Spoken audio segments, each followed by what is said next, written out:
secrets, betrayal, and a deadly latex allergy. On the morning of August 7th, 1990, a shocking scene awaited a young husband who discovered his wife lifeless beside his own father in a compromising position.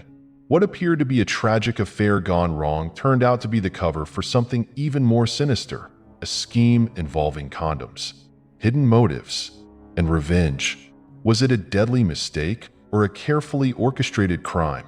Join us as we unravel the twisted motives, the clues hidden in plain sight, and the ultimate cost of broken trust in this unforgettable case. The trail from that condom and the affair. On August 7th, 1990, police in Guang'an District, Sichuan, China, received a report from locals about a young woman who had mysteriously died. It was noted that she had been healthy and had no history of serious illness. At the time of the incident, there were only 2 people in the house, the victim and her father-in-law. They were found lying on the same bed, in a compromising position. Although the father-in-law admitted to the affair with his daughter-in-law, he fiercely denied being responsible for her death. However, with only 2 people in the house, could anyone believe he was innocent? Around 7 a.m. on August 7th, police were alerted by a neighbor of the victim. The first person to discover the scene was the victim's husband, along with a middle-aged male neighbor. At about 6 a.m., when they entered the house, they found a man and a woman lying together in bed. Initially, the husband was enraged and tried to wake his wife, but soon realized something was wrong and discovered that her heart had stopped beating. The neighbor immediately rushed to call the police. The scene was in the father-in-law's bedroom. The room was tidy, but the bedsheet was crumpled, and the pillows and blankets were disheveled. The police found a used condom on a table near the bed, and some of the victim's clothes scattered on the floor. There were no signs of struggle or violence in the room. The windows were shut, and the curtains drawn, creating the perfect cover for the illicit affair between the father-in-law and his daughter-in-law. The victim was found lying on her back, her eyes closed, but the expression on her face showed signs of pain. Her husband mentioned that when he found her naked, he quickly fetched a dress to cover her. Further investigation revealed evidence that she had engaged in sexual intercourse before her death. The autopsy showed that the victim had suffered injuries in sensitive areas, confirming that she had been intimate with her father-in-law before she died. In addition, a strange phenomenon was discovered. The victim had red rashes on her skin, particularly around her neck, chest, and genital area. Initially, her death was believed to be caused by suffocation or excessive stimulation. However, further blood analysis revealed high levels of certain vitamins and signs of a severe allergic reaction on her hands. The rashes on her skin also indicated a latex allergy. An internal examination revealed signs of anaphylactic shock, including pulmonary and laryngeal swelling, raising the question, where did the victim come into contact with latex? Upon re-examining the scene, police recalled the condom found earlier. Testing confirmed that it was a latex condom. If the victim had a known latex allergy, exposure to the latex would undoubtedly trigger a severe reaction. And indeed, the autopsy confirmed that the victim had died from anaphylactic shock. This severe allergic reaction can be life-threatening and occurs when the body reacts violently to an allergen. In this case, the latex in the condom was the direct cause of the victim's death, estimated to have occurred 5 to 6 hours before she was discovered. To verify whether the father-in-law had sexual relations with the victim before her death, police conducted DNA tests on the bedsheets, clothes, and any remaining traces on the victim's body. As expected, the results confirmed that the two had engaged in sexual activity. The pressing question now was whether this relationship had just started recently or had been going on for some time, as it could be closely tied to the circumstances surrounding the victim's death. Identity of the victim and initial testimonies. The victim, Xiuling was 23 years old and had been married into the Ma family for nearly 3 years. According to neighbors, Xiuling was always polite and respectful, never causing any trouble or conflict with her in-laws. Her biological family were farmers, and although the Ma family also worked in agriculture, they were far wealthier, making them one of the most affluent families in the area. Xiuling knew her place, diligently handling household chores and often helping her in-laws with farm work. The neighbors admired her and often remarked on how lucky the Ma family was to have such a dutiful daughter-in-law. However, no one could have imagined that this outwardly harmonious relationship was hiding something much darker between Xiuling and her father-in-law. Xiuling's husband, Ren Feng, 25 years old, is currently studying and working in Sichuan. From a young age, Ren Feng was an outstanding student, always striving to do something greater than continuing the family's farming tradition. After graduating from university at 22, he returned home to marry Xiuling, but soon after, he went back to the city to pursue his education and career further.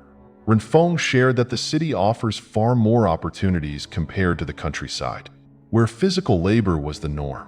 Eager to improve his life, he was determined to find a good job in a large company in Sichuan.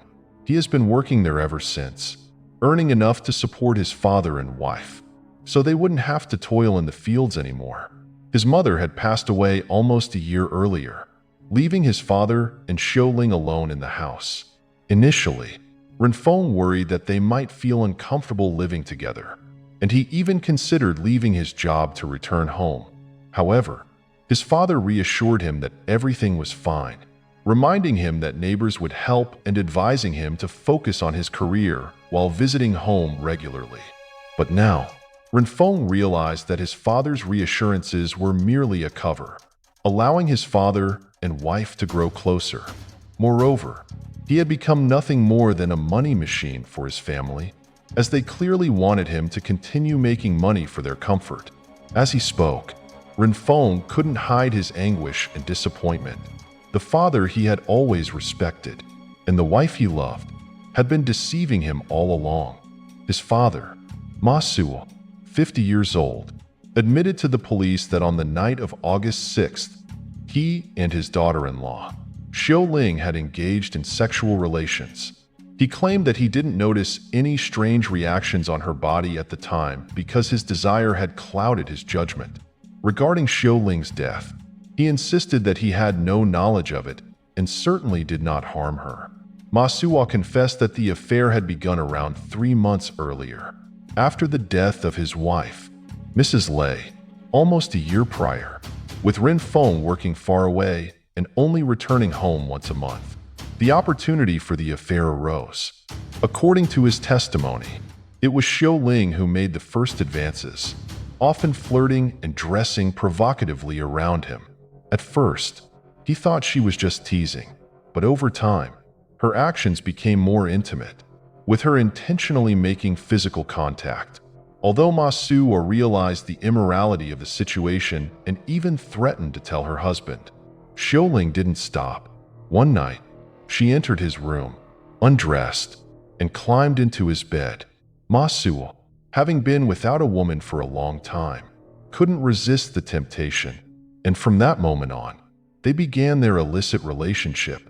At first, Ma Suo and Xiuling only engaged in their affair in the bedroom, but later, they began experimenting in other places, such as the living room and even out in the fields for a different thrill. They were always careful to observe their surroundings, making sure no one would catch them in the act. However, the police didn't fully believe Ma Suo's testimony. They suspected that he might be shifting the blame onto Xiuling to lessen his own punishment, or that the timeline he provided wasn't entirely accurate to cover up the full truth. Verify the statement. To verify the accuracy of Ma Suo's statements, the police needed to gather more information from the neighbors and those involved. They first took statements from the individuals who initially discovered the incident. Ren Feng testified that on the afternoon of August 6th, he left his hometown for Sichuan. After arriving at around 9 p.m., he realized he had mistakenly taken the wrong set of keys from his home and assumed he had lost the key to his apartment on the bus. He retraced his steps but couldn't find the key. By 1 a.m., he decided to catch a bus back to his hometown. Around 6 a.m., while walking back to his house, Ren Feng ran into Uncle Chun, his father's close friend, who was out for a walk. Remembering he had promised to give Uncle Chun some fruit before he left, he invited him to come by the house and collect it. When Ren Feng reached the house, he unlocked the door and noticed that it was still locked up despite it being past 6 a.m. Confused, he wondered if both his father and his wife had gone somewhere. He searched for his wife, but couldn't find her. Then, when he opened his father's bedroom door, he was horrified to see the two of them lying naked, wrapped around each other, fast asleep. Overcome with shock and anger, Ren Feng yelled out, which prompted Uncle Chun to rush in and see what had happened. From there, everything played out as the police had documented. At first, the police found the situation surrounding Ren Feng's return, especially the coincidence of him grabbing the wrong keys, to be quite suspicious, but they brushed aside those doubts. After calming down, Uncle Chun began to reveal more about what he knew regarding the Ma family.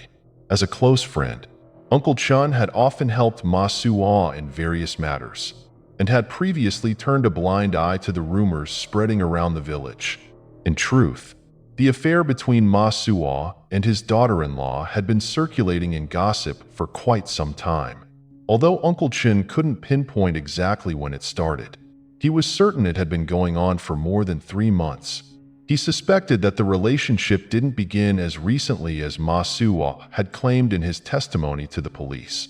Another rumor, even more serious, circulated about the death of Ma Suo's wife, Mrs. Lei. She had passed away over a year ago, after slipping and falling by the riverbank near their home during a rainstorm. Mrs. Lei had weak legs, making it difficult for her to move around. On that fateful day, both Ma Suo and Xiu Ling were working in the fields, while Ren Feng was in Sichuan. When Ren Feng returned to mourn his mother, the entire community expressed sympathy for the grieving family. However, as whispers about the illicit relationship between Ma Suo and his daughter-in-law began to surface, the neighbors started to question whether they had a hand in Mrs. Lei's death, possibly to eliminate her and carry on their affair without fear of being caught. Some even speculated that Mrs. Lei might have discovered their secret and had to be silenced. Initially, the police also harbored suspicions that Mrs. Lei's death was not as straightforward as it seemed, as there were lingering ambiguities they couldn't explain.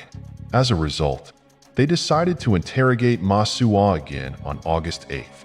During this interrogation, the police warned him that if he didn't confess the truth, they would uncover evidence themselves, and his punishment would be even harsher.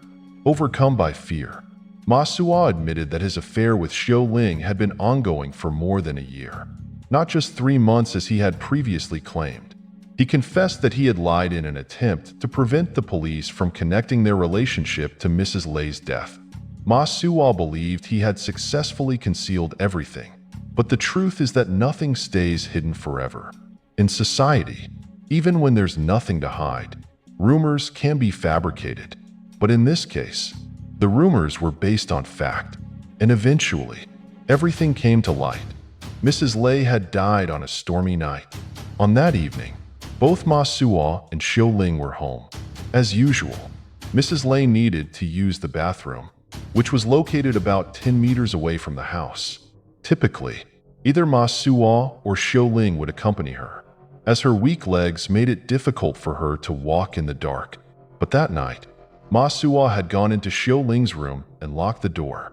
With the heavy rain, he didn't know if Mrs. Lei had tried to call for them or needed assistance. Ma Suo recalled that he spent the entire night with Xiu Ling. The next morning, when he returned to his own room, he realized Mrs. Lei was missing.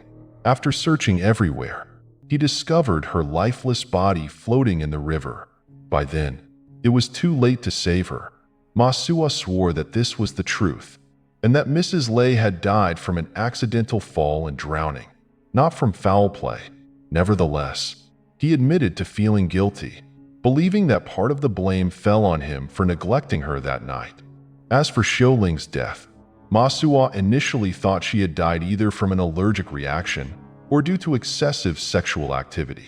But after checking the condoms he had used, he realized the ones from that night were different. This led him to suspect that someone had taken advantage of his affair with Xiaoling to kill her and frame him for the crime. When the police asked Ma Suo why he was so certain of his innocence, he explained that he and Xiaoling had been involved for over a year. Xiaoling had clearly told him that she was allergic to latex and warned him never to buy latex condoms. During that time, they always engaged in safe sex without any incidents. If this had been their first time being intimate, Ma Suo might not have known about her allergy. But given the frequency of their encounters, it was impossible for him not to know. Therefore, the likelihood that he deliberately harmed her was very low. If Ma Suo had intended to kill Xiaoling, he certainly wouldn't have stayed next to her until morning, making it easy for others to discover the truth. Ma Suo also suggested that if the police still doubted him, they could check with the places where he regularly bought condoms. The store owners would testify that he always requested non-latex condoms. The police followed up and confirmed that the seller remembered Ma Suo very well because, unlike most customers who didn't care about the type of condom, he specifically avoided latex. This made the police temporarily set aside their suspicions of Ma Suo. Revealing the portrait of the culprit.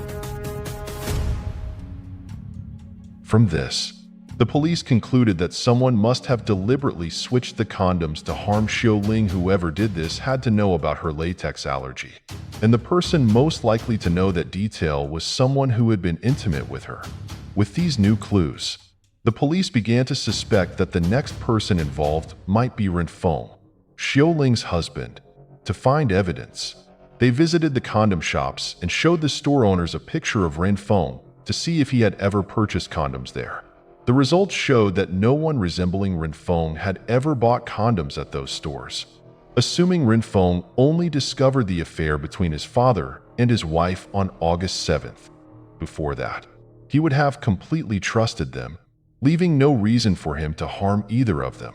The police continued their investigation by questioning the villagers, trying to determine if the rumors about Ma Suo and Xiaoling had reached Ren Feng before the incident. Uncle Chen, the neighbor who had the most contact with the family, revealed that he had often spoken to Ren Feng about such matters.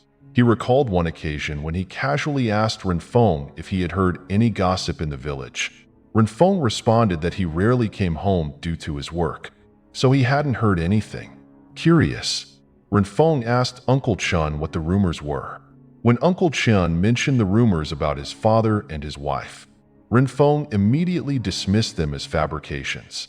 He expressed no interest, stating that people could say whatever they wanted, but he neither believed nor cared about such talk. Ren Feng even told Uncle Chen that, as a close friend of his father, he shouldn't believe in such rumors. At the time, Uncle Chen thought Ren Feng had a point, as both he and Ren Feng viewed Ma Suo as a respectable, upstanding man. While Xiaoling was known for her proper manners, no one had ever seen her being intimate with anyone besides her husband. However, the police believed that, despite Ren Feng's outward denial, the rumors may have already planted seeds of doubt in his mind, just as they had in Uncle Chen. Even if he didn't openly admit it, the rumors likely haunted him. Uncle Chen insisted that he couldn't imagine Ren Feng being cold-hearted enough to kill his wife and frame his father. However, he did suspect someone else, Zhong Shan, Xiaoling's ex-boyfriend. Although there was no direct evidence, Uncle Chen recalled that before she got married, Xiaoling had been in a relationship with Zhong Shan, a young man from the village. On August 10th, the police split into two teams, one to investigate Ren Feng's movements, and the other to question Zhong Shan, to verify whether Ren Feng was lying about accidentally taking the wrong keys. The police visited the bus station where he had traveled. They confirmed that on the day of the incident, Ren Feng had boarded a bus to Sichuan at 4 p.m. and returned to his hometown at 1 a.m. the following morning. While this suggested that his return was accidental, it was also possible that he had planned it to cover up the truth. If Ren Feng hadn't bought condoms in the village, he might have purchased them in Sichuan. Thus, at 9 a.m. on August 10th, the police continued their investigation in Sichuan and visited the dormitory where Ren Feng was staying.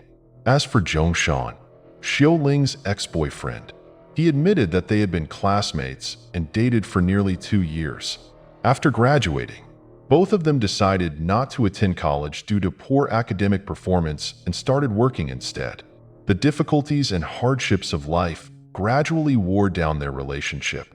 At the time, Zhong Shan believed that they both had too many responsibilities to continue their romance, so they agreed to put their relationship on hold. He promised that when he was more stable, he would marry Xiao Ling, and she had promised to wait for him. However, only a few months later, Zhong Shan heard that Xiao Ling had started seeing Ren Feng, a man with more education and a better career than him. At that point, Ren Feng was still attending university and was extremely busy. Zhong Shan couldn't understand why Xiao Ling would choose someone like Ren Feng. Frustrated, he arranged a meeting with her to get some clarity. Xiao Ling explained that her family wanted her to marry Ren Feng because he had a promising future and could provide a stable life for her. Although she still had feelings for Zhong Shan, she felt she had no choice but to follow her family's wishes and asked him to understand her decision. From that moment, Zhong Shan began to harbor deep resentment toward Xiao Ling and the Ma family. Seeing the woman he once loved living a comfortable life while he remained in poverty only fueled his anger. He was especially furious as he remembered the promises they made to each other. Initially, Xiao Ling had told him that she only married Ren Feng because of her family's wishes and that she still loved him, which gave Zhong Shan hope that he could win her back. However, after she married into the Ma family, Xiao Ling distanced herself from the young men in the village, likely to maintain her reputation. Heartbroken and frustrated, Zhong Shan spiraled into drinking, ignoring his family's attempts to help. At his lowest point, Xiao Ling showed no concern for him, and that was when he realized her true nature and let go of any lingering affection. In recent years, Zhong Shan had focused on his work and even started seeing another woman. He was adamant that Xiao Ling was no longer part of his life, and he had no reason to harm her. Moreover, during their relationship, Xiao Ling had been adamant about preserving her purity, and they had never been intimate. Zhong Shan firmly stated that he had no knowledge of her latex allergy. He even added that if anyone wanted to know more about her, they should ask Ren Feng, as her husband would know best. Meanwhile, at 1 p.m. that same day, the police arrived at Ren Feng's apartment in Sichuan to continue their investigation. They visited various condom stores, both near and far, asking if anyone could identify Ren Feng. Finally, at a store about 6 kilometers from his apartment, a shopkeeper recognized him. Despite wearing a mask on the day of purchase, Ren Feng's distinctive eyebrow scar gave him away. Just as the police suspected, Ren Feng had bought latex condoms in bulk over 2 weeks earlier. This confirmed, without a doubt, that he was the culprit. His method was clever, as it allowed him to commit the crime without ever directly involving himself. The killer and the perfect plan. On August 11th, the police summoned both Ma Suwa and Ren Feng, along with key witnesses, for questioning.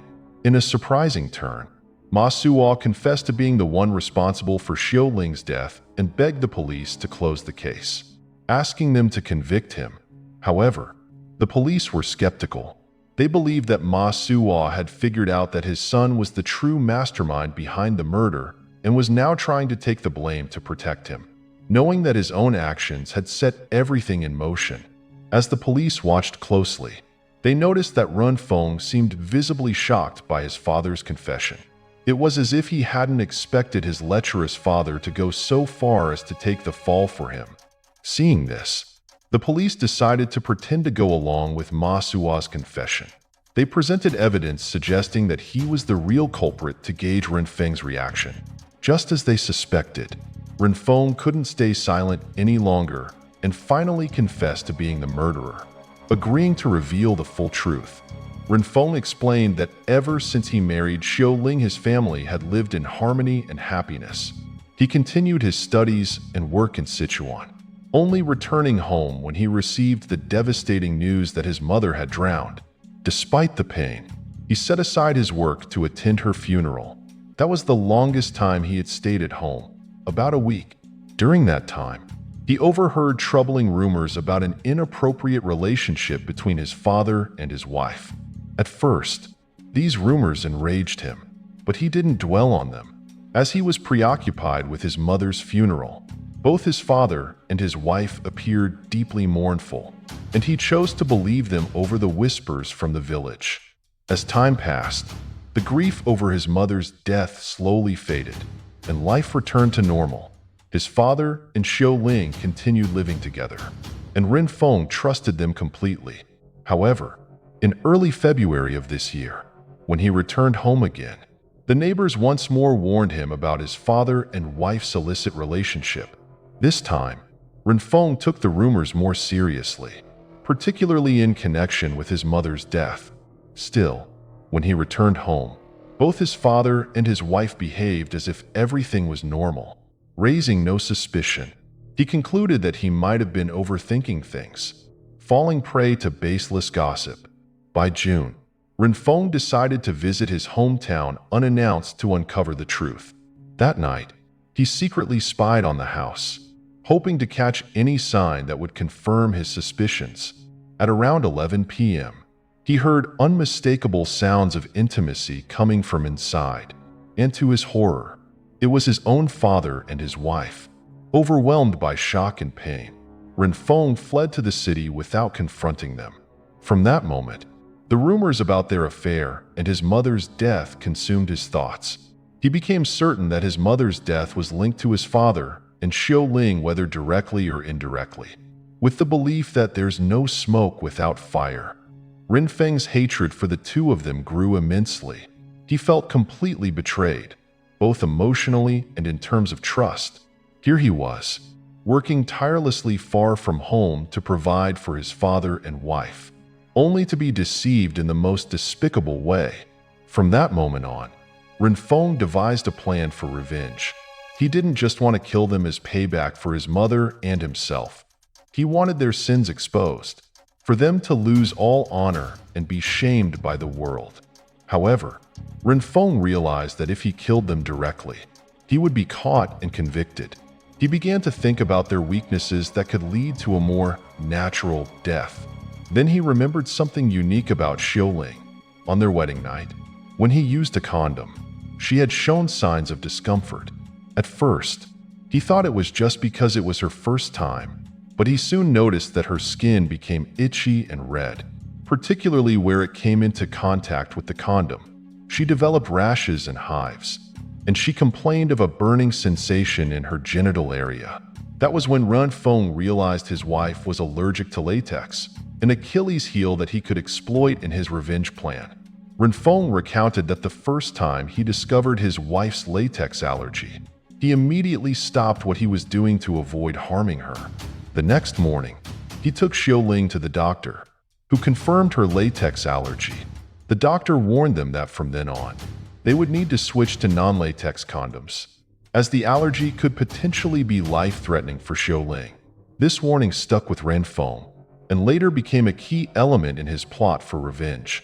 When Ren Feng began to suspect that his father and Xiao Ling were having an affair, he meticulously planned his retaliation. During a visit home that lasted nearly 2 weeks, he made a point of staying longer than usual to prevent his father and wife from being alone together. He closely monitored them, ensuring they had no opportunity to be intimate. Wherever he went, he made sure to take one of them with him, and even at night, he would hold his wife close and remain half awake, always alert. During that time, he noticed how irritated and restless both his father and Xiao Ling became, which only strengthened his belief that their affair was real. Ren Feng's plan was progressing perfectly as he deliberately created tension between the two. He knew that after he left, both his father and his wife would be desperate and would soon give in to their desires. With that in mind, on the morning of August 6th, he sneaked into his father's room and found his stash of condoms. He then swapped them with the latex condoms he had purchased weeks earlier in Sichuan. To avoid suspicion, Ren Feng devised a scenario where he pretended to have taken the wrong set of keys, giving him an excuse to return home without raising alarms. This allowed him to quietly unlock the door, catch them in the act without waking them, and have a witness to back him up. On his way back, he even invited Uncle Chen to come along, making sure everything would go according to plan. By bringing Uncle Chen along, Ren Feng ensured that he had a credible witness to the discovery, making the entire situation seem less premeditated and more accidental, and thus shielding himself from suspicion. When Ren Feng heard his father admit to the truth about his mother's death, he still couldn't believe it. Whether his father and Xiaoling were directly or indirectly responsible for his mother's death, they were still to blame in his eyes. Ren Feng believed that his father and wife had abandoned his elderly, frail mother just to satisfy their own desires, which he found unforgivably cruel. For that reason, Ren Feng decided not only to kill them, but also to expose the truth, ensuring that they paid the price through public shame and disgrace. Sentence and pain. Ren Feng had no regrets about his actions. He believed that if no one else was willing to seek justice for his mother, then he would do it himself, even if it cost him his own future. After hearing his son's confession, Ma Suo, Ren Feng's father, was filled with deep remorse and begged the court for leniency on his son's behalf. He admitted that all the wrongdoing stemmed from him, and he was willing to take full responsibility, even sacrificing himself so that Ren Feng could have a second chance at life, given that he was still young and had a promising career ahead of him. However, Ren Feng rejected his father's sacrifice. He firmly stated that when he decided to kill, he was fully prepared for the worst possible consequences. He asked the court to ensure that justice was served, and he did not seek forgiveness or a reduced sentence. On August 15th, 1990, the Sichuan People's Court in China sentenced Ma Ren Feng to 25 years in prison for indirect murder, and Ma Suo to 5 years for sexual misconduct. A once happy family was now completely shattered, all because of fleeting physical desires. This case serves as a reminder that what separates humans from animals is the ability to control our base instincts. In this tragedy, the individuals involved allowed their primal desires to take over, leading them to actions that defied all moral boundaries. The father-in-law and daughter-in-law could not resist their base urges, breaking the ethical code, while the son chose a path of cruelty, plotting to kill and conceal his crime. In the end, they all faced the tragic consequences of their actions. A young girl, just blossoming into adulthood, suddenly becomes the victim of a crime. Instead of enjoying bright, joyful days, she endures endless pain, both physical and emotional. But why and what led her into this tragedy? On the morning of February 10th, a piercing scream shattered the peaceful silence of the village. People rushed toward the sound, only to be struck by the scene before them. Master Jean Hua lay there, face pale, eyes closed, mouth open as if trying to say something. His family hurried to check, but it was too late. Jean Hua's body was cold, devoid of life. What could have led someone as powerful, wealthy, and successful as Jean Hua to such an end? Could there be hidden secrets lurking beneath? Stay with us until the end of the video as we delve into this mysterious case. The journey from factory worker to famous spiritual master. Jean Hua was born into a modest rural family. From a young age, he seemed different, often playing alone, engaging in strange games, and even displaying unsettling behavior at school. No one wanted to befriend him. At the age of 20, an unforgivable incident occurred. Jean Hua was caught attempting to harm his sick sister. Furious, his parents decided to send him away to work, hoping to shield the family from disgrace. Years passed, and by 40, Jean Hua was working as a laborer in a metal workshop and had married. Although life seemed stable, he still felt unfulfilled. Convinced he could connect with the spiritual realm, he set up a shrine to practice fortune-telling. He frequently performed rituals, believing he could rid the community of superstition and disease. His reputation grew, attracting those seeking fortune and health. After his health worsened, Jean Hua left his driving job to fully embrace his role as a spiritual healer. In 1986, when he moved to Beilu District, his presence drew immediate attention. Many respected his powers, believing in the effectiveness of his chants. Jean Hua would often say, "I practice the dark arts, but I never harm others. My magic is only to counter evil forces."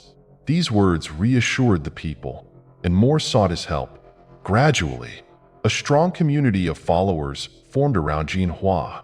The donations he received multiplied, allowing him to amass wealth and transform his shrine from a single-floor building into a grand 3-story temple. Inside, he designed 2 special rooms. The first room held a large altar adorned with childlike figurines, each only about 5 inches tall, resembling toys. Jean Hua would often tell people, "These are the children I raise. They follow my commands." The tale of these children only deepened the mysterious aura surrounding him. The second room was dedicated to magical rituals, especially for helping women struggling with infertility. Jean Hua's reputation spread far and wide, as he became known for his supposed ability to aid those facing challenges with conceiving. These ceremonies often drew large gatherings, with people coming in hopes of witnessing a miracle. However, beneath this mystical facade lay a darker reality. Many began to claim that Jean Hua exploited the trust of vulnerable people, charging large sums for rituals while promising blessings and miracles. Rumors circulated that he was not truly helping people, but rather using tricks to maintain their trust. Some women felt exploited upon realizing that the rituals were ineffective, contrary to his promises. Beyond taking advantage of trust, Jean Hua was also suspected of using rituals to fulfill his personal desires. Over 20 individuals alleged that he had engaged in inappropriate behavior, with some even claiming he assaulted them. Yet, his fame was so significant that these accusations were quickly suppressed. Since Jean Hua had established his temple in the area of Beilu Garden, the surrounding residents felt uneasy. Each night, they would see his disciples scattering rice and referring to the temple statues as little demons. The constant flow of people in and out of the temple cast a shadow over the community, to the point where local parents forbade their children from going outside at night and took detours to avoid the temple. The local neighborhood association once sent a petition to the city council requesting the temple's removal, but their plea went unanswered. The press conference and arranged marriage. On May 29, 1991, in a shocking turn of events, Mr. Wu Qingfei and Mrs. Chen Shiyu, parents-in-law of Master Jean Hua, held a press conference to expose his depraved actions.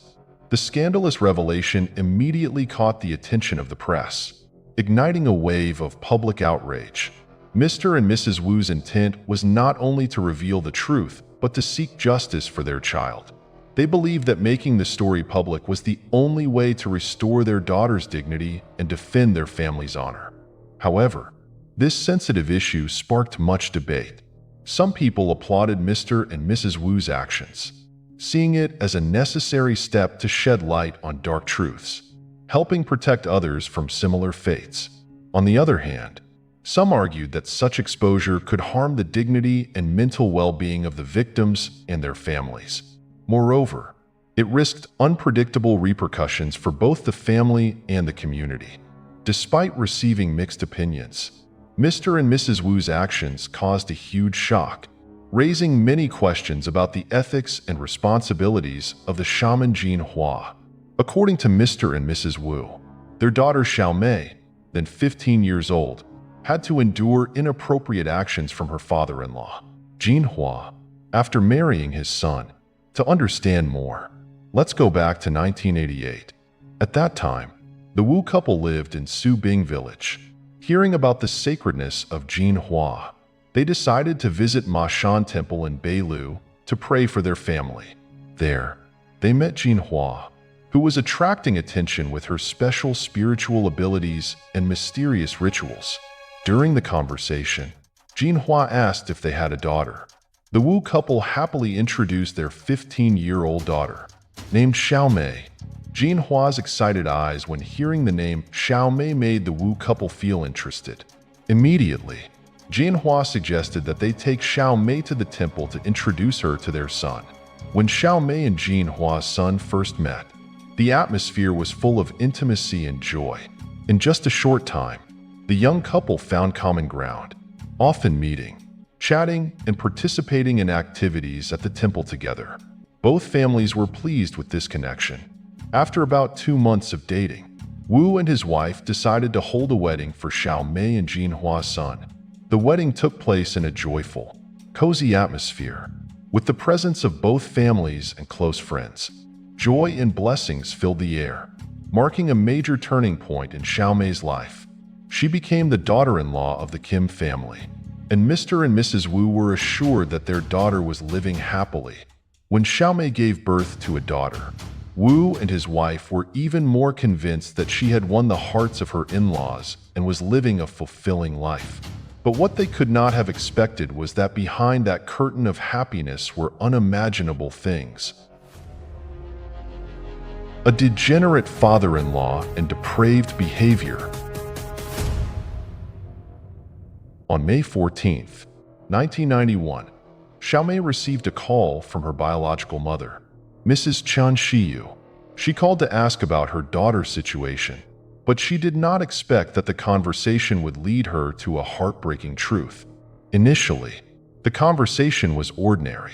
Mrs. Yu asked about Xiaomei's health, whether she had any morning sickness, and how she was adjusting to life in her husband's household. Xiaomei reassured her that she was well and wanted for nothing, even emphasizing how much her father-in-law, Jin Hua, doted on her. Hearing her mention her father-in-law's affection, Mrs. Yu felt something was amiss. She began to probe deeper, and though Xiaomei hesitated briefly, she continued to insist that everything was fine. However, under her mother's patient urging, Xiaomei began to falter, eventually revealing a secret that nearly made Mrs. Yu collapse. The child Xiaomei was carrying was not her husband's, it was her father-in-law's. Mrs. Yu was overwhelmed, a wave of shock crashing over her. It took her a moment to regain her composure before she could ask her daughter to explain what had happened. Seeing the seriousness in her mother's eyes, Xiaomei seemed to grasp the gravity of the situation and began recounting the days she spent in what was once thought to be a peaceful, happy home. Xiaomei started her story from the beginning, from when she became the Kim family's daughter-in-law. Shortly after their wedding, her husband, a Guang, was sent to work in Singapore at his father's arrangement, leaving Xiaomei behind at the temple to assist her father-in-law. During those 3 years, she lacked nothing materially and was treated with special favor by Jin Hua, who took her on trips to places like Thailand, Taiwan, and Singapore. During one of these trips, he even took her to get 6 tattoos on her body, claiming they would protect her from evil spirits and misfortune. One day, Jin Hua called her into a private room at the temple, instructing her to bring ritual items. He told her she was possessed by a spirit and needed a ritual to exorcise it. At that moment, Xiaomei noticed a change in his expression. It was no longer strict and respectful, but heavy and unsettling. She felt a surge of dread as the atmosphere in the room grew tense. She started to panic, but reminded herself to trust him. He told her to close her eyes and began chanting strange incantations. Her fear intensified with each passing moment. She couldn't keep her eyes shut. All she wanted was to escape the room. A flood of questions surged within her. Was she really possessed? Or was this an excuse for something else? Unable to suppress her discomfort any longer, she opened her eyes, facing him with a look of fear yet determination. But despite her efforts to protect herself, Xiaomei was powerless against Jin Hua's authority and pressure. That night, in the darkness of the room, he crossed every boundary with his daughter-in-law. Jin Hua didn't just continue to assault her, but also threatened her, forcing her to remain silent and tell no one. Day by day, Xiaomei's spirit grew hollow, as if all her emotions had been stripped away. She no longer saw hope, joy, or any escape from her life. However, after a long period of being coerced by her father-in-law, Xiaomei gradually returned to a semblance of normal life and even began to feel happy in Jin Hua's presence. Eventually, what was bound to happen did happen. Xiaomei became pregnant, and the father was none other than her own father-in-law. During that call on that fateful day, after recounting everything, Xiaomei admitted she was beginning to feel strange emotions toward her father-in-law. The innocence in her voice made Mrs. Yu's heart ache even more. She could hardly believe what she was hearing. Her hopes of a peaceful life for her daughter shattered, replaced by an indescribable dread. Every word Xiaomei uttered felt like a knife stabbing into Mrs. Yu's heart. Each sentence was filled with agony and shame. She was stunned, her hands shaking so much that she almost dropped the phone. She couldn't stop asking herself why her daughter had to endure such horrors. Her heart overflowed with sorrow, anger at the man who had hurt her daughter, and guilt for not having seen the signs earlier. In the midst of her anguish, Mrs. Yu tried to keep calm, gently asking her daughter, "Do you want to come home?" Xiaomei's voice was bright, almost oblivious to her mother's pain. As she replied, "Yes, I'd love to come and visit you." Hearing this, Mrs. Yu felt as though thousands of needles were piercing her heart, but she forced herself to respond. "All right, then, make arrangements to come home and stay for a few days. I miss you so much." After hanging up, tears streamed down her face. She felt immense compassion for her daughter's plight, but also helpless, not knowing how to free her from this suffering. All she could do was pray that Xiaomei would eventually see the truth and find the strength to stand up for herself. A plan to seek justice for her innocent daughter. After consulting with her family, Mrs. Yu decided to devise a plan to teach Jin Hua a lesson he would never forget. She gently suggested to Xiaomei, "Why don't you invite your father-in-law to come along with you for a visit?"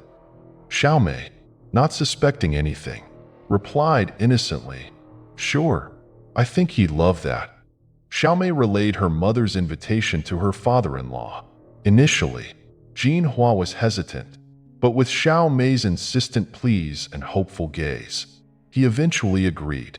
Relieved, Xiaomei began eagerly preparing for the trip, entirely unaware that her mother was plotting to end the nightmare she had endured for so long. When Jin Hua accompanied Xiaomei to visit her parents' home, he had no inkling of what awaited him.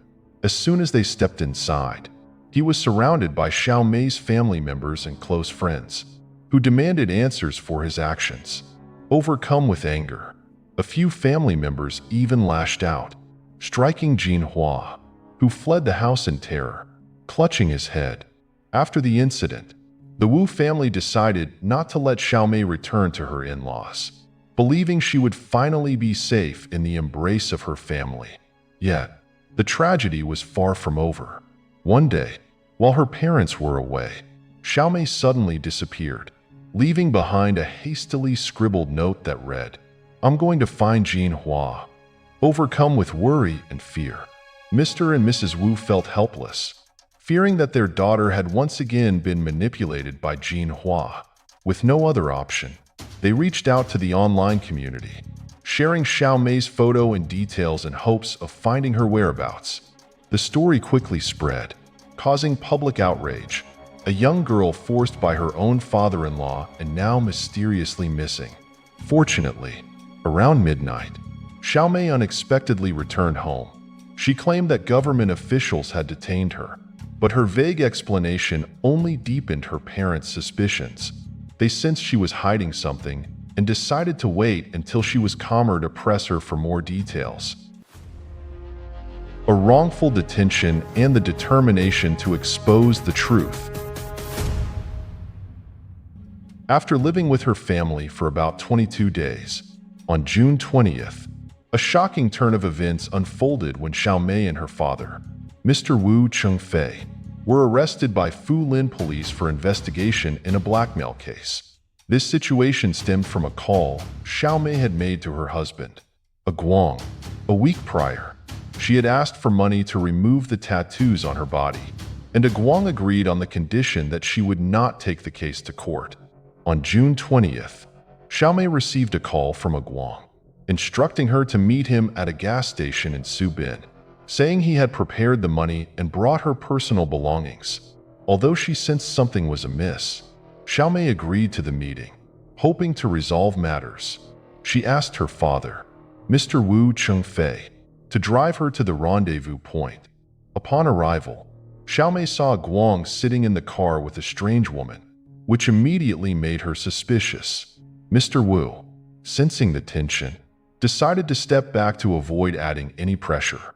Suddenly, as Guang exited the vehicle, a group of large men rushed forward, apprehending Xiaomei and her father without giving them a chance to react. The chaos unfolded so quickly and violently that Xiaomei could hardly process what was happening.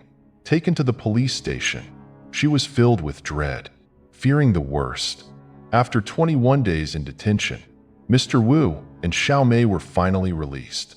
Upon returning home, Mr. Wu was filled with frustration and concern for his daughter. The injustice and hardship they endured left him feeling as though he was standing on the brink of despair. During his days in prison, he had a lot of time to think about Xiaomei's future and what they had faced. Anger boiled up every time he recalled what had happened, every detail like a deep cut in his mind. Determined to protect his daughter, Mr. Wu did not want this incident to be forgotten. He declared that he would seek out the online community to expose the truth, clarify everything, and protect his daughter's honor. "I will not let these people get away with it," he firmly asserted, his fiery eyes showing his unwavering determination. Xiaomei stood beside him, feeling the warmth and strength from her father. His words and determined eyes were like a fire that lit up her faith. However, she also felt anxiety about what might happen in the future. After 2 days of being released from the police station, Xiaomei reported to Fulin police station that she had been married since she was 15 years old. She was then raped by her father-in-law to the point of becoming pregnant and giving birth to a baby girl. On June 24th, the police officially arrested Jean Hua, 49, to assist in the investigation and collect blood samples from Xiaomei, her daughter, and Jean Hua to verify their blood relationship. The extortion and sexual abuse case between Jean Hua's family and Wu's family became too complicated, so Fulin police decided to investigate both cases at the same time. During Jean Hua's detention, a more shocking detail emerged. After the abuse was exposed, Jean Hua left the temple and took her entire family, including her wife, 3 sons, and her granddaughter, Xiaomei's daughter, back to her hometown, which caused much speculation. It is believed that the whole family was brought back to avoid legal responsibility. A special reporter went to the Holy State Religious Bureau to investigate and confirmed that Xiaomei's daughter had been incorporated into the Jean Hua family's religion with Guang's consent. This meant that the child's custody belonged to Guang, making it difficult for Xiaomei to regain custody of her child. In order to clarify the blood relationship and find the truth about the incest accusation, the police conducted a DNA test. However, due to the limited DNA testing technology in the 90s, blood samples of the people involved were sent to Singapore for testing. After Jean Hua was detained for 7 days, on July 1st, the police brought him to court and requested an extension of detention for another 7 days to wait for the DNA test report and the decision on the rape prosecution. By July 8th, When the extended detention order expired, the police had not yet received the test report and had to apply for another extension. But because the criminal procedure only allowed the detention of suspects for a maximum of 14 days, the police were forced to allow Jin Hua to be released on bail of 10,000 yuan. The police also announced that the DNA test report might take 2 to 3 months to complete. Without sufficient evidence, the prosecution of Jin Hua had to be postponed, prolonging the case and heightening the anxiety for the victim's family. A determined pursuit of justice and an unexpected conclusion. 2 months after Jin Hua was released on bail, on September 7th, his bail period was set to expire, but the DNA test results were still unavailable. Meanwhile, Xiaomei had filed for divorce from Guang, yet the divorce proceedings were delayed as well due to the pending DNA results. Finally, on October 9th, 1991, the higher court agreed to conduct another blood test to clarify the matter. 1 month later, on November 8th, Xiaomei, Guang, Jin Hua, and Xiaomei's daughter all gathered at a hospital in Fulin to provide blood samples in the presence of lawyers, hospital representatives, and a forensic expert from Singapore. When the samples were sent off, everyone anxiously awaited the results. Scheduled for release on January 12, 1992, as the disclosure date approached, Jin Hua unexpectedly requested an out-of-court settlement with Xiaomei, sparking public confusion and speculation about his true intentions. Was this an attempt to resolve the matter peacefully, or was it another ploy to delay the proceedings? Xiaomei's life, already fraught with difficulties since she met Jin Hua, was once again facing uncertainty as the case continued to be postponed. Before any new developments could unfold, on the morning of January 10th, the family discovered that Jin Hua had hanged himself at his home in Fulin. The incident caused a public uproar, with various theories circulating. Xiaomei's father, Mr. Wu Chengfei, believed that Jin Hua took his own life out of fear of prosecution, while others speculated that he had gambled away his fortune, leading to despair and suicide. Though Jin Hua was deceased, the trial proceeded on March 1st. Jin Hua's attorney requested the case be dismissed by presenting a copy of his death certificate, but the court denied this, stating that the copy alone was insufficient to confirm his death. However, when the trial resumed on March 13th, the prosecutor announced that approval had been granted by the prosecutor's office to officially dismiss the rape case against Jin Hua. Despite the fact that the DNA test had confirmed Jin Hua as the biological father of Xiaomei's daughter, the court did not disclose this conclusion, leaving the child's true identity shrouded in mystery. The case was closed. The perpetrator had faced justice in his own way, yet the repercussions were profound. This was more than a punishment. It was a haunting reminder, a string of unanswered questions about morality and humanity, about the fragile boundaries between love and sin, good and evil, dark corners that are not easily illuminated. In a stately 3-story house in Dianjiang County, Chongqing City, a somber atmosphere filled the air, accompanied by mournful funeral music and stifled sobs. In the center of the living room, an altar was adorned with a black and white photo of Mrs. Meng Yushou, a kind-hearted woman with a gentle smile, as if she had lived a fulfilled life. But now, at age 55, she had left this world, and the one who ended her life was none other than her daughter-in-law. Zhou Wan, Wu Guoyang, her husband, stood quietly, holding his 2 sobbing granddaughters in his arms, his tear-filled eyes unable to find words. His son, Wu Zong, looked at his mother's portrait with a gaze heavy with pain and resentment. His young daughter called out, "Daddy," but he responded coldly, "I am not your father. Your grandfather is your father." These paradoxical words, alongside the tragic death of Meng Yushou, raised haunting questions. Why had Wu Guoyang, the grandfather, become the father of these 2 children? What could the mother-in-law have done to push her daughter-in-law to such a brutal act? Could it be that hidden behind this family were secrets that no one dared to reveal? The arrangement of fate. On a late night on September 17, 2013, Mrs. Ming Yuxiu unexpectedly showed up at her sister's house. Mrs. Ming Mingji, with a pale face and swollen eyes. As soon as she entered the living room, she burst into tears and sobbed. "Both of my granddaughters are children of your husband. This truth has weighed heavily on my heart, driving me nearly to madness."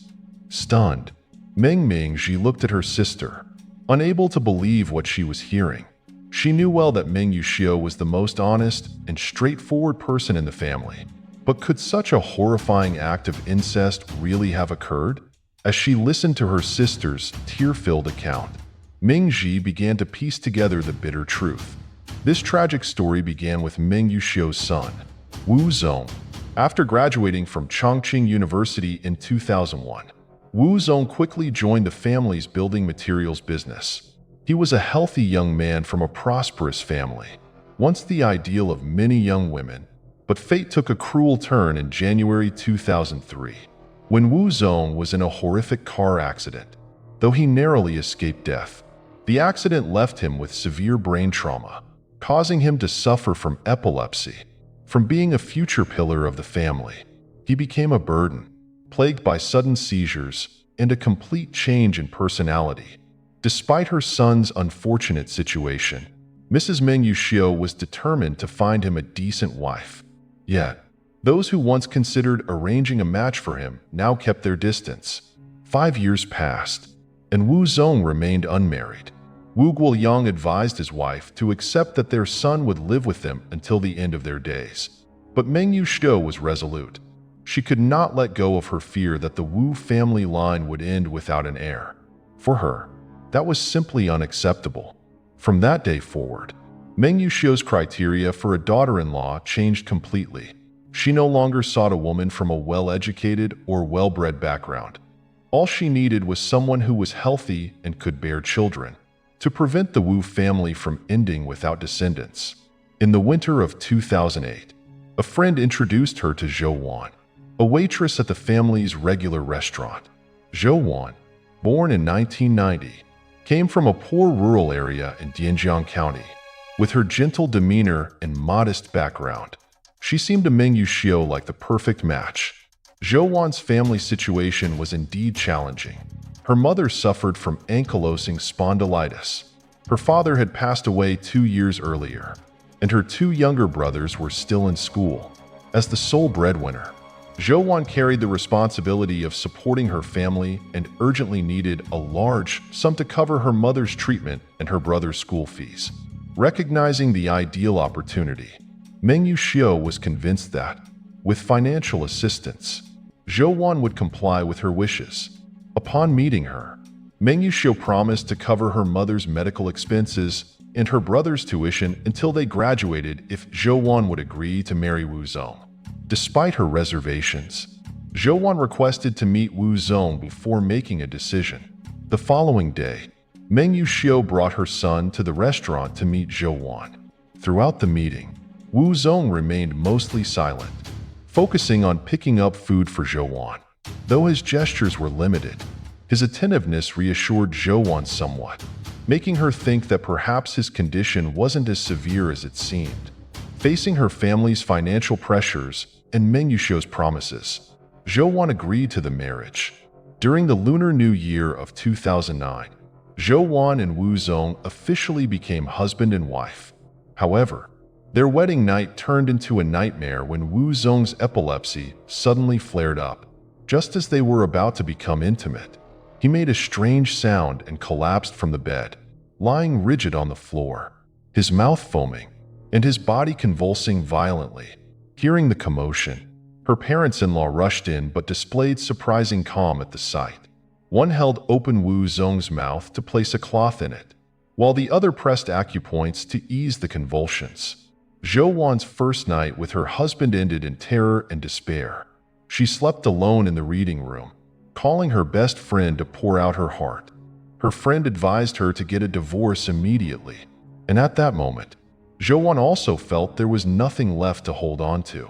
The next morning, Meng Yuxiu met with Zhou privately, silently handed her 20,000 yuan, and suggested she go back to her mother's home to rest for a while.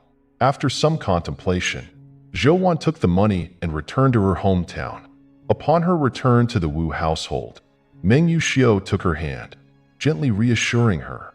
Modern medicine has advanced greatly. Surely, they can cure Wu Zong. Just be patient a little longer. If you have a child, the entire Wu family's estate will belong to you. Though encouraged by these words, since the wedding night, Wu Zong had become extremely hesitant to be intimate with his wife. Fearing her plan to secure an heir was in jeopardy, Meng Yuxiu suggested a strategy. Take the initiative to get close. He'll get used to it gradually, and everything will work out. Zhou tried repeatedly, but each time she was either pushed away by Wu Zong or met with no reaction at all. With every failed attempt, her hope diminished, and her dream of a peaceful family turned into a burden laden with pressure. The mother-in-law's bold artificial insemination plan. Days went by, and when all hope seemed to fade, Meng Yuxiu refused to accept it. Although Wu Guoyang suggested they consider adoption, she firmly declined. If we could adopt, why bother marrying a daughter-in-law? She retorted, determined. The desire to preserve the family line had rooted deeply in her mind. Thus, she began to consider the possibility of IVF and silently planned to convince Zhou to agree. Using her cunning, Meng Yuxiu carefully built trust, personally teaching Zhou how to manage the company's finances, giving her authority and autonomy, and turning her into an essential partner in the family business. After 3 months, her efforts paid off when Zhou finally agreed to try artificial insemination. In June 2009, Meng Yuxiu took both Wu Zong and Zhou to the hospital for examinations. But her hopes were quickly dashed when the doctor informed her that Wu Zong's epilepsy had a high hereditary risk. Moreover, the long-term medications he took had significantly lowered the quality of his sperm, making him unsuitable for IVF. Meng Yuxiu couldn't hold back her tears, sobbing in utter despair. The Wu family will be extinct. What karma have I created to suffer this? Though Wu Guoyang tried to comfort her, urging her to accept fate, Meng Yuxiu remained relentless in her search for a solution. One day, in the depths of her despair, a bold idea struck her. She proposed that her husband, Wu Guoyang, donate his sperm so that her daughter-in-law could undergo IVF, with the hope of securing an heir for the Wu family. Wu Guoyang initially opposed the idea vehemently, viewing it as an act against moral principles. But Meng Yuxiu's tears and pleading wore him down, and he reluctantly agreed, on the condition that Zhou also agreed. When Zhou heard this proposal from her mother-in-law, she said nothing. She quietly packed her things and returned to her mother's home in silence. But Meng Yuxiu was not one to give up. The next morning, she went to Zhou house herself. She took attentive care of Zhou mother, helping her turn over, bathe, and even arranged a celebration for Zhou younger brother, who was about to start university, at the most upscale restaurant in town. Before leaving, she left another 20,000 yuan for his tuition. These gestures gradually softened Zhou, and finally, she agreed. Meng Yuxiu's joy was overwhelming. She continually reassured her husband and daughter-in-law, "This was my idea. If anyone should feel ashamed, it's me. You two are doing this to bring merit to the Wu family. The ancestors will certainly be grateful." By the end of August 2009, the family went together to a fertility clinic in Chongqing. According to regulations, the hospital had to carefully check marriage certificates before collecting sperm and eggs. However, Meng Yuxiu secretly paid the clinic to collude with her, allowing her husband to substitute for her son in the sperm collection process. Finally, in November, Zhou successfully conceived. Zhou Wan, a puppet in the Wu family. From the moment Zhou Wan became pregnant, Meng Yuxiu became more caring than ever. She not only hired a housemaid, but also personally took meticulous care of her daughter-in-law, thrilled to see everything unfolding according to plan. Yet deep down, she harbored silent worries.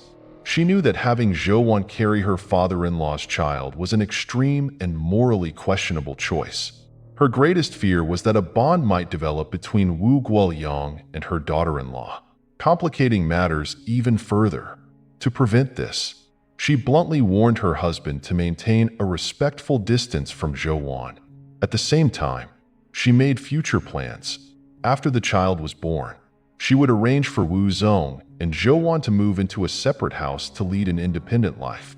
In August 2010, Zhou Wan gave birth to a baby girl and officially became a mother. While Meng Yuxiu should have felt content with an heir, she couldn't help feeling disappointed. Deep down, she still yearned for a grandson to carry on the Wu family name perfectly, knowing that the clinic still stored 3 fertilized embryos and could perform insemination within 5 years. Meng Yuxiu began gently persuading Zhou Wan to try for another pregnancy. In August 2011, a year later, Zhou Wan finally agreed to her mother-in-law's suggestion. Hearing that IVF could potentially allow for gender selection, Meng Yuxiu visited the hospital to inquire. However, the doctor explained that the primary purpose of IVF was to address fertility issues, and gender selection depended on luck, unless there was a specific medical reason. Even though she was willing to pay extra, the hospital refused her request. In July 2012, Zhou Wan gave birth to another baby girl. Unlike the initial joy she felt, Meng Yuxiu showed clear disappointment this time. From a doting mother-in-law, she gradually grew distant. When the child turned 1 month old, she dismissed the housemaid and requested that Wu Zong and Zhou Wan move to a different house, leaving the full responsibility of childcare on Zhou Wan. Wu Guoyang suggested hiring help to lighten the burden on his daughter-in-law, but Meng Yuxiu dismissed the idea, saying, "She's just a country girl. What hardship can't she handle?"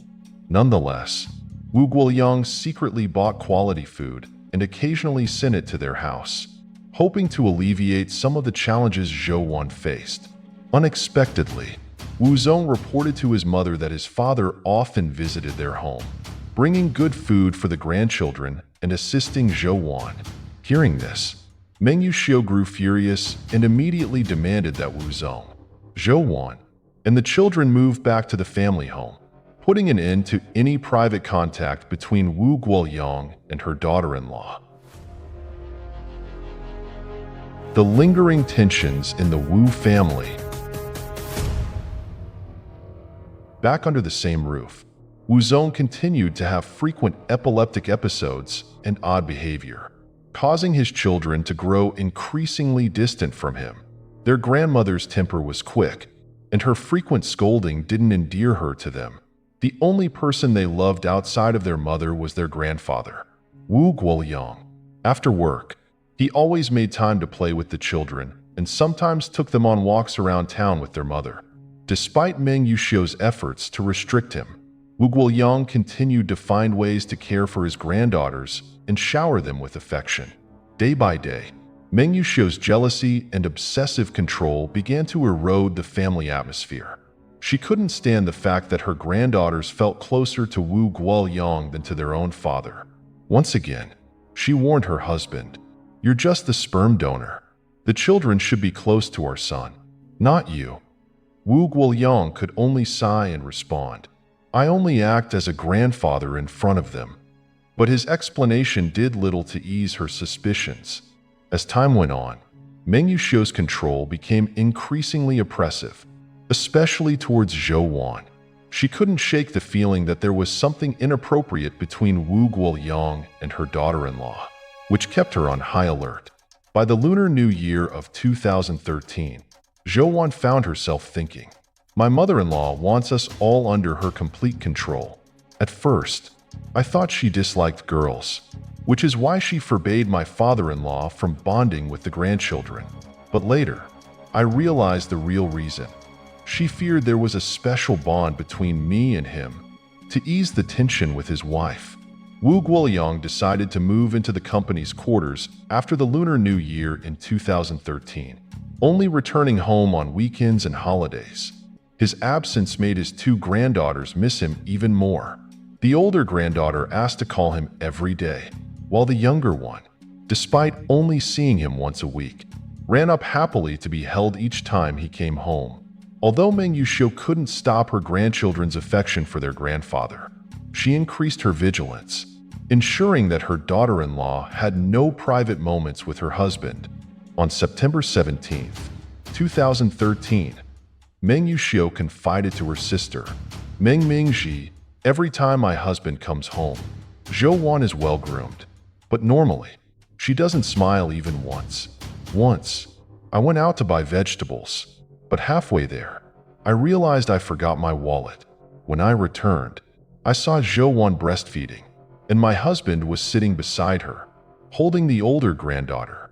The moment I entered, Zhou Wan quickly adjusted her clothes and ran upstairs with the baby, while my husband awkwardly said he hadn't seen anything." Hearing her sister's tearful recount, Meng Mingji decided to visit the Wu household to see for herself. Upon arrival, she witnessed Wu Guoyang and Zhou Wan playing joyfully with the grandchildren. In a fit of rage, Meng Mingji stormed over and slapped Zhou Wan. Considering it a warning, Wu Guoyang immediately intervened, swearing that he had never behaved inappropriately with his daughter-in-law. However, from that day on, the seeds of tragedy were planted in Zhou Wan's heart. Later, when the tragedy unfolded, Meng Mingji was racked with guilt, blaming herself. "If I hadn't struck Zhou Wan that day, maybe things wouldn't have escalated to the point where she killed her own sister-in-law." The desire for freedom and crime born of desperation. One afternoon in September 2013, the older granddaughter pulled her grandfather to play, holding her mother's hand. Meng Yuxiu, standing nearby, initially coughed to get their attention, but when they didn't respond, she angrily shouted, "My son, Wu Zong, is still alive. Yet here you are, openly behaving like this." Her words caused Zhou Wan's face to change, and she replied, "Mother, please don't say things like that in front of the children. It's really inappropriate." Wu Guoyang also interjected, "You are their grandmother, and they love and respect you. But what you're saying is truly unkind." The following morning, in a fit of uncontrollable rage, Meng Yuxiu decided to leave the family home. Before leaving, she cast a cold look at Zhou Wan and Wu Guoyang, delivering a bitter warning. "If you're not afraid of divine retribution, then go ahead and marry each other." Her words struck Zhou Wan like a knife, leaving her utterly devastated. Unable to bear the humiliation and oppression, she broke down in tears, demanding an immediate divorce from Wu Zong. Ironically, this time, the person who had once supported her decision to divorce, Wu Guoyang, tried to dissuade her. "If you divorce, the children will suffer. They won't be happy, whether they stay here or go with you. Bear it a little longer. Your mother-in-law is just angry right now." Persuaded by her father-in-law's words, Zhou Wan reluctantly set aside her plan to divorce. The next morning, at his suggestion, she agreed to accompany him to bring her mother-in-law home, hoping for a reconciliation. But when they arrived, Meng Yuxiu greeted them with uncontrollable fury, screaming, "Shameless lovers! Are you planning to sleep together right in front of me?" Her cruel words made Wu Guoyang turn away immediately. Yet Meng Yuxiu did not stop. She rushed outside, shouting, "Everyone, listen! My daughter-in-law, Zhou Wan, is seducing my husband. She's trying to take both men in our household." This public humiliation ignited a storm of anger in Zhou Wan. She had endured being controlled and manipulated, but now she faced slander so vicious she could no longer bear it. Overwhelmed by fury and despair, she stormed back into the house, forcefully pushing her mother-in-law inside and slamming the door shut. Pushed to the edge of madness, Zhou Wan entered a room, took a knife from the wardrobe, and walked toward her mother-in-law. Her eyes were devoid of emotion as she raised the knife in a surge of uncontrollable rage.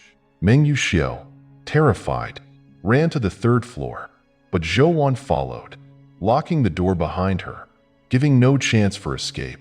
Cornering her mother-in-law, she stabbed her repeatedly in the neck, chest, and stomach until Meng Yuxiu collapsed, lifeless on the floor. The case ended in a tragic loss for both families. In February 2014, the Chongqing Intermediate People's Court sentenced Zhou Wan to 12 years in prison for premeditated murder. On September 21, 2014, speaking from prison, Zhou Wan tearfully expressed her regret and resentment. "I was just a puppet controlled by my mother-in-law. From marriage to having children, I never had a say in my life. I'm just an ordinary woman who wanted love and a decent life. But because of her, I lost the chance to live like any normal woman." The costly lesson behind the case. Was all of this entirely Meng Yuxiu's fault? She was a stubborn woman, believing she could control everything to keep her family together as she wished. But ultimately, reality spun out of her grasp, leaving her no time for regret. As for Zhou Wan, she initially accepted being bound and controlled out of financial need and a sense of security. But when repressed anger had built up for too long, it exploded beyond limits, transforming her into a criminal in a moment of uncontrollable rage. The tragic story of the Wu family is a stark reminder of the unforeseeable consequences of control and selfishness. The continuation of the family line, a duty often considered noble and a source of happiness, became the cause of tragedy due to the blind imposition of expectations within this family. Meng Yuxiu, driven by a fervent desire for an heir, orchestrated a marriage between her ailing son and her daughter-in-law. To achieve her goal, she even pressured her husband to donate sperm for artificial insemination, step by step binding everyone to a life filled with pressure and inescapable constraints. Meng Yuxiu's obsessive control and extreme determination exceeded limits, creating a suffocating atmosphere of unending conflict in the family. Zhou Wan, an unfortunate daughter-in-law, endured overwhelming pressure and control from her mother-in-law, losing her ability to make choices about her own life. She had no freedom to choose or to live as she wished. This repression and resentment ultimately pushed Zhou Wan to the brink, transforming her into a person capable of an unforgivable crime. The Wu family's tragedy offers a profound lesson on the importance of respect, understanding, and love within a family. Each member has the right to live their own life, to make free choices, and to make their own decisions. When selfishness and control overshadow love, the happiness of a family is threatened and ultimately shattered. Meng Yuxiu believed that by controlling her family, she could hold it together. In reality, she only hurt those she loved, pushing them into irreparable conflicts and tragedy.